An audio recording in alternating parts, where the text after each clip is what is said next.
Namo tassa bhagavato arahato samma sambuddhassa. Homage to the Blessed One, the Worthy One, the Supremely Enlightened One. Sadhu, sadhu, sadhu. Namo Buddhaya. Dear Dhamma friends, now we have been learning the Buddha's teachings in almost 4 programs. After the Bodhisattva became a Buddha, he taught this Dhamma for 45 years. So this Dhamma means these teachings, his realization. These teachings were taught to the human beings and also for the divine beings, Devas and Brahmas. So the meritorious people, after learning this Dhamma, they were able to overcome suffering forever in life. So after he attained Parinibbana, that means after he passed away, these teachings were protected by the monks. So then after the Buddha attained Parinibbana, the Buddha's teachings were categorized into lengthy discourses, then to middle length discourses, then to connected discourses, then to numerical discourses. And also there's another sector you call, in English I can't give the exact translation, you call Khuddaka Nikaya. That's also another sector that falls to the Sutta Pitaka. And then there's another sector we call Vinaya Pitaka, that is code of conduct. They are all, in that sector we get to learn the monks' rules, what monks should follow. We call it Vinaya in Pali. So these programs will be conducted from the Sutta Pitaka. And so fortunately, so whatever the Dhamma that Buddha preached during those 45 years, still we are able to learn these things because those teachings were transformed to the books later on. Majority of the Buddha's realization, how to say it, like the Buddha's teachings were mostly preached to the monks, because monks were the group who were always with the Buddha. So one day, when the Buddha was dwelling in India, dwelling at Jetavana monastery in India, he addressed the bhikkhus. Bhikkhus are the monks. The Buddha addressed the bhikkhus and said, "Dear bhikkhus, what do you think about a poor person, a destitute person who likes to have happiness in life, who likes to enjoy sensual pleasures? If I ask you, dear Dhamma friends, what do you think about a poor person, a very poor person who is very destitute, but he likes to enjoy sensual pleasures? What do you think?"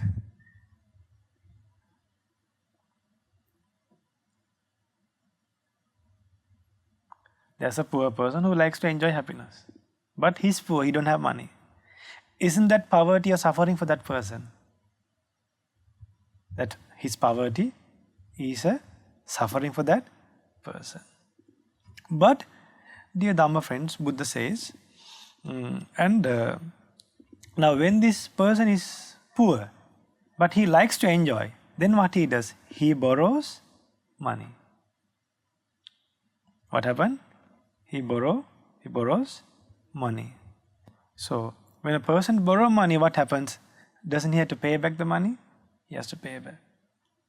So when these debtors, when they see the people who borrowed the money, they get sad and they get frightened and they try to hide when they can't pay back, because this person who has taken a loan is a poor person. So when a person has borrowed money, what happened? That is a suffering for that person. Borrowing money is a suffering for that person. Why? He has to pay back. Now how he has to pay back? While fulfilling his duties. While fulfilling his needs, he has to pay back the extra amount. So for that poor person, borrowing money is a suffering. Then the third factor, what happens? When he can't pay back the money in time, the interest get accumulated. Isn't it a suffering for that poor person? That's a suffering for that poor person. Now the first one, Buddha asked, now there's a poor person who likes to enjoy happiness, who likes to enjoy sensual pleasures. And what is the question the Buddha asked from the monks? What do you think? Isn't that poverty a suffering for that person? That poverty is a suffering for that person. The second fact is, there's a person, so that person, what happens to survive, to enjoy happiness, to enjoy sensual pleasures, he borrows money. The moment he borrows money, he has to pay back. So isn't it a suffering? That's a suffering. And the third factor Buddha preaches, when this person is borrowing money because he does not have money. Being intoxicated for sensual pleasures. And he is spending money for sensual pleasures, and again for sensual pleasures, and now he is not paying back the owners. Then what happens? The interest is getting accumulated. So that is a suffering for that person. Then that's the third factor. Then the fourth factor is, when this person is not paying the interest in time, what will people do? The people who borrowed the money. Will they keep quiet? No, they will accuse him. They will accuse him. So when people accuse him, isn't it a suffering for that person? That's a suffering for that person. That's the fourth factor. Then Buddha preached, what happens? Finally, these people will start chasing this person. Start running behind this person. They will start looking for this person. Now he can't pay back. He has not paid the interest in time, and the interest has got accumulated. People are accusing, and they won't stop just accusing. They won't just stop doing accusing. They won't just stop accusing that person. They will start looking for that person. When they go to the house, they'll hide. Doesn't it happen in the world? It happens. So when people start chasing behind that debtor, the person who took the money, isn't that a suffering for that person? That's a suffering for that person. So now Buddha is telling a nice story, right? From this story, Buddha is trying to teach you something valuable to our life. Something to awaken our mind. So people start chasing behind him. So that's a suffering for that person. Then finally what happened? Somehow they will catch this person and he will be imprisoned. That's the final thing that will happen to that person, right? So Buddha said, so when a person gets imprisoned, isn't it a suffering for that person? That's a suffering for that person.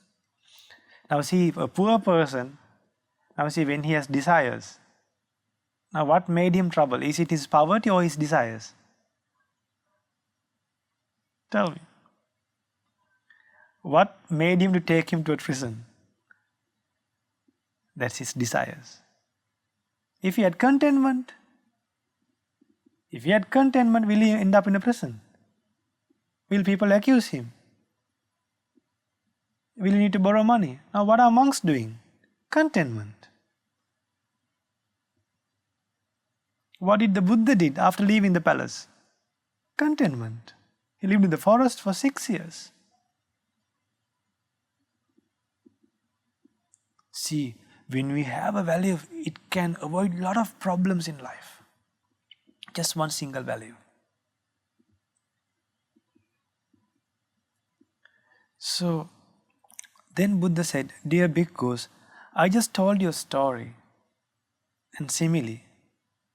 I just told this story to give a meaning for your life, to teach you something valuable.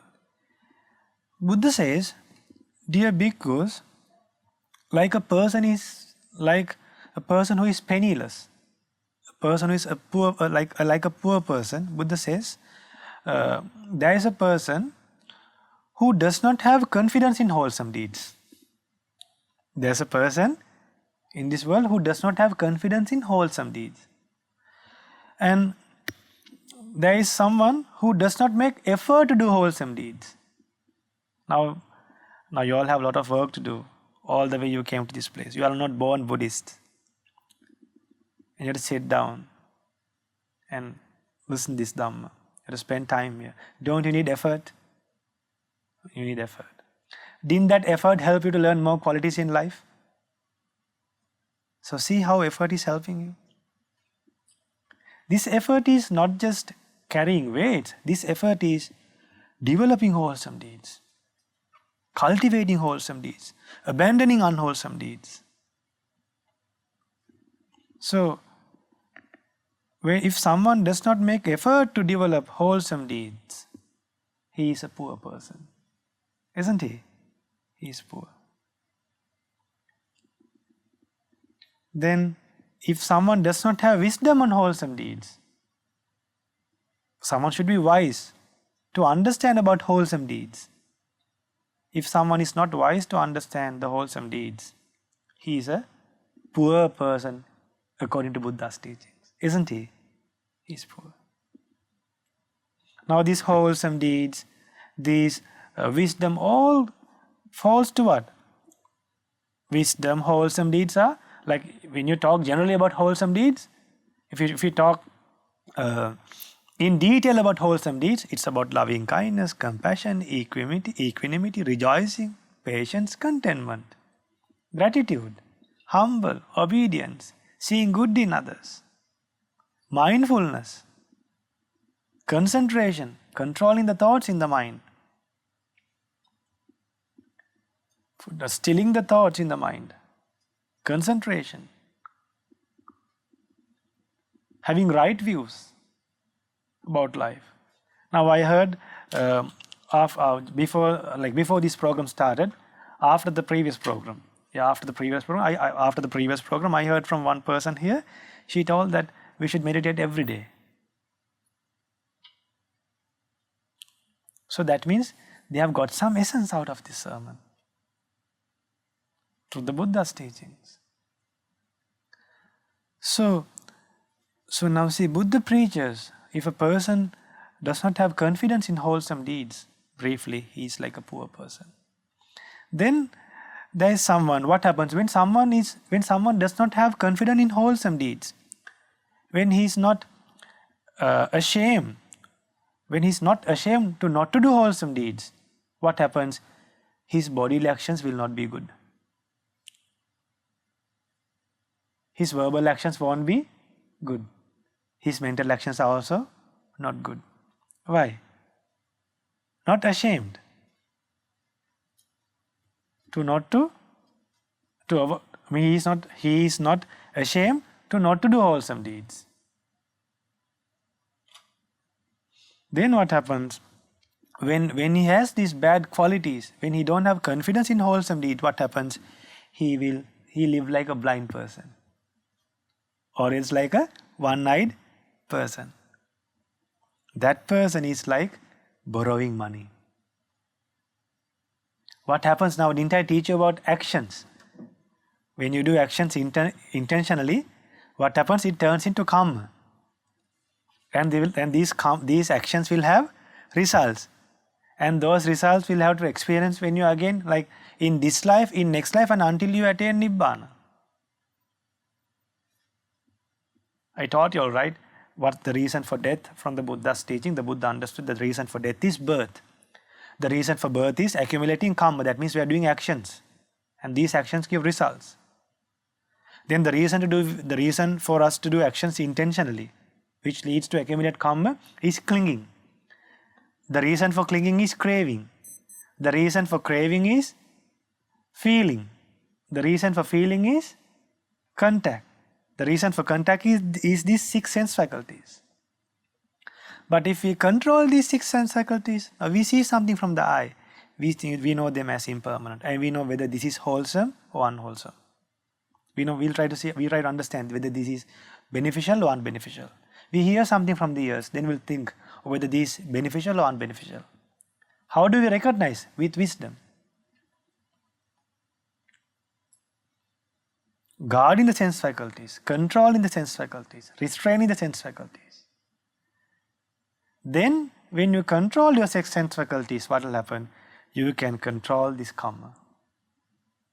When you control karma, you can abandon. When you control karma eventually, you will learn to abandon this karma. When you abandon this karma, no birth. When there's no birth, no death. So how we should start? Starting to control the six sense faculties. Usually what happens, if we see something, we need it. If we hear something, we need that.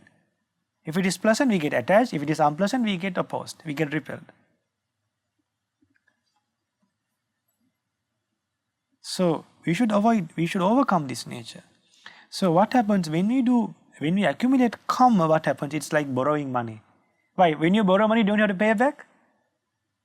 So when you accumulate karma, when you do actions intentionally, by body, speech and mind, which is not relevant to Noble Eightfold Path, what happens? That will lead you to existence. Like a person who has borrowed money. Now see how Buddha is explaining from the simile. So then Buddha explained that you borrow money. Then you borrow money and you don't pay in time. Then what happens? Interest get accumulated, right? So here what happens? Buddha explained this factor in this way. What happens? After doing something bad, he expects that may no one know about my real nature of life. May no one knows that I have done something bad. Then what happens? To cover his evil deeds, he will tell more lies.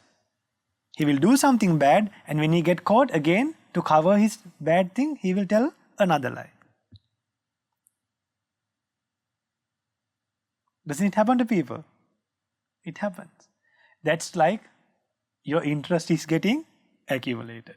You do something wrong, and to cover that mistake, to cover that mistake, you tell lies. Sometimes when people do bad things, what happens? They tell that I did not do that, somebody else did that. There are some people, they do something wrong and they point the finger towards others. If somebody is nearby to him, he will tell, the other person did it, it wasn't me. This is like interest getting accumulated. Isn't it? But now see, people are doing these things in the world, right? They do bad things, and what happened? They try to escape and try to put someone else in the problem, and they try to escape and put someone else in trouble. But do they understand that they are doing something like their interest is getting accumulated? Do they understand that their karma is getting accumulated? No. They will escape temporarily, but the karma won't leave him. That will go behind him like the two wheels that follow the ox. Wherever the country he goes, the bad karma will come behind him. See, when people start suffering, even though he changed the country, even though he changed the province, he will suffer. So, then Buddha explains what happens. Now, this person, after doing something wrong, wherever he goes, his mind, what happens? His mind accuses him. The mind disturbs him. You have done something wrong. The mind knows his evil deeds. Finally, what happens? People will chase him, and he will get trapped one day. And he'll be imprisoned. It's like this. A person do bad things, and in next life, he'll be ended up being born in animal world or in hell. If again he comes this human world, he won't have a fulfilled body. He won't have good parents. He won't have a good family life. He won't have good children. If he start a business, the business will get bankrupt. He won't get the protection from the parents. He'll be accused for no reason. Why? No confidence in no confidence in wholesome deeds. He lived like a destitute person. Now, isn't it clear for you all this sermon? He nicely explained about a poor person and how a poor person end up in a prison. In the same way, when a person does not know the value of wholesome deeds, how we end up being born in a bad place and how we suffer in this life. So, may we have the opportunity to learn more suttas like this from the Buddha's teachings, which was taught 2600 years ago, which awakens our mind. So may we have the opportunity to become rich people with what? Having confidence towards wholesome deeds. So even though suppose there's a person very poor, very destitute, but he has confidence in wholesome deeds. Such a person, even though he is poor, he will have patience. Slowly he will start practicing generosity. When he starts practicing generosity, he will get in this life. He will get in next life. People will love him. People will recognize him as a kind person. Why? Even though he is poor, he has qualities. So, by knowing the value of wholesome deeds and live a peaceful life, and to overcome the bondage to these bad births in bad destinations and live a peaceful life in this Gautama Buddha's dispensation. Sadhu, sadhu, sadhu.